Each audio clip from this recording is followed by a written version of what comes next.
BJP ने मुसलमानों को गले लगाने की कोशिश शुरू करी है। आखिर बीजेपी को मुसलमानों की ज़रूरत क्यों है, चलो समझे आज के इस वीडियो में। गठबंधन की मजबूरी। 2024 में बीजेपी का अकेला दम नहीं चला। जेडीयू टीडीपी जैसे पार्टियों का साथ लेना ज़रूरी हो गया। बिहार, यूपी, आंध्र प्रदेश में इनके वोट बैंक में मुसलमान भी है। इस गठबंधन को मजबूत होने के लिए मुसलमानों की ज़रूरत पड़ेगी।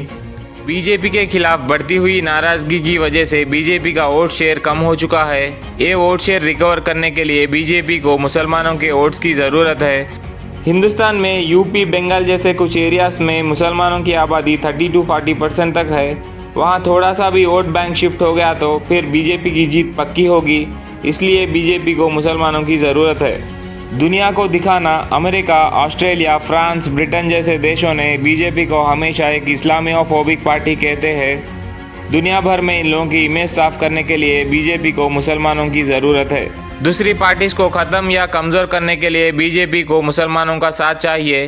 कांग्रेस, आप जैसे पार्टीज को मुसलमानों ने हमेशा वोट दी है। ये पार्टीज को ख़त्म करने के लिए मुसलमानों की ज़रूरत बीजेपी को है। बीजेपी ने मुसलमानों के वोट से अट्रैक्ट करने के लिए कई तरीके ढूंढे। उसके अंदर सबसे मशहूर तरीका डिवाइड एंड रूल। पूरी मुसलमान बिरादरी को एक साथ तोड़ नहीं सकते, इसलिए बीजेपी ने पसमानदा मुसलमानों को टारगेट किया। उनको फ्री घर, गैस सिलेंडर, पैसा देकर बीजेपी को वोट दिलवाने की कोशिश कर रहे हैं।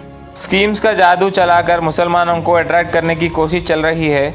उज्ज्वला, आयुष्मान भारत, सौगाते मोदी जैसी वीआईपी भीख देकर ईद पे कपड़े, ड्राई फ्रूट्स, 500 का किट, मोदी की ईदी बोल के मुसलमानों को गुमराह कर रहे हैं।